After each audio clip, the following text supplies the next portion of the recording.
કાલે ગુરુ પૂર્ણિમા હતી. ગુરુ પૂર્ણિમામાં કોમન એસેમ્બલી ચાલી રહી હતી. કોમન એસેમ્બલીમાં બધું ફ્લોમાં જઈ રહ્યું હતું. એટલામાં જ અમારા વોચમેન અંકલે મને અવાજ કર્યો કે પિંકલ મેમ ગેટ પર આવો ને.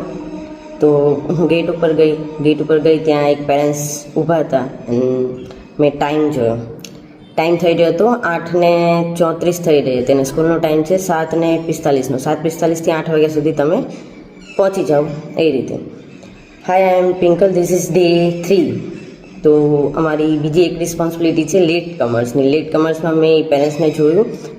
મેં ખાલી એટલું જ કીધું કે મેમ 8:30 થઈ ગયા છે. તો પેરેન્ટ્સ મને કે એક્સક્યુઝ એમની ચાલુ થઈ ગઈ કે મેમ અમારું ઘર બહુ દૂર છે, વચ્ચે ફાટક હતો એના કારણે, પછી મારું પેટ્રોલ ખતમ થઈ ગયું એટલે આવતા લેટ થઈ ગયું, આમ તેમ.